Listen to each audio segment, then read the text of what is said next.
Here's your news rush for July 21, 2026. 6 stories. Let's go.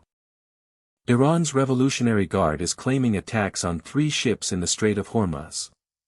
One oil tanker reported being hit by an unknown projectile early Tuesday, forcing its crew to abandon the vessel and board a lifeboat.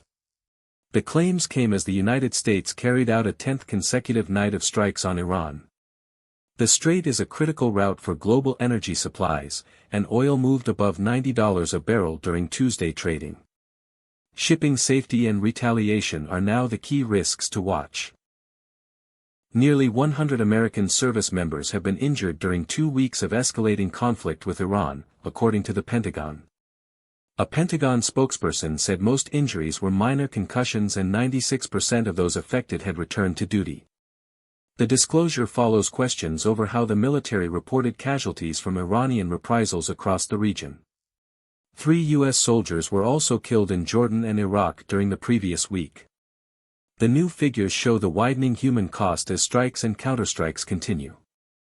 Russia has attacked Ukrainian gas production facilities in the Kyiv region for a 3rd straight day, according to state energy company Naftogaz.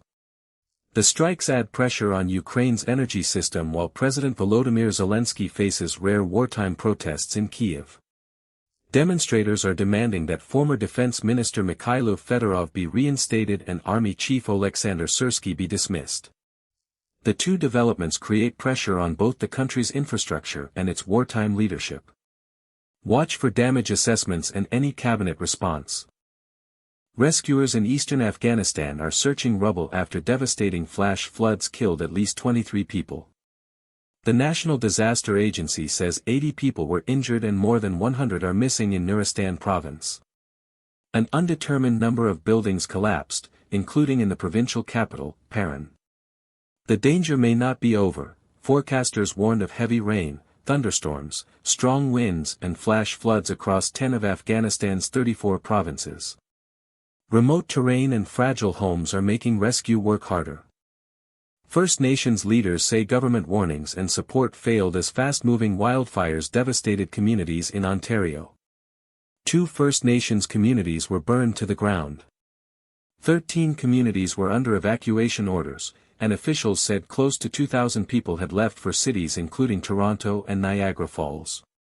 Leaders say residents of Namegasissigigan First Nation escaped by boat after earlier being told there was no imminent threat.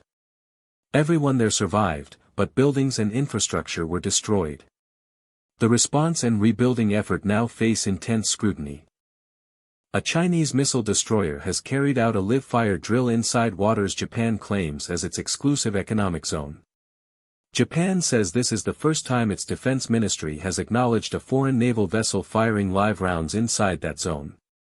The exercise happened about 180 kilometers from Okinotori, after Chinese and Russian ships moved into the Pacific. Tokyo warned Beijing that the drill could have endangered nearby navigation and says it will keep monitoring the vessels. China disputes Japan's legal status for the waters around Okinotori. That's your news rush for today. Subscribe so you never miss a day.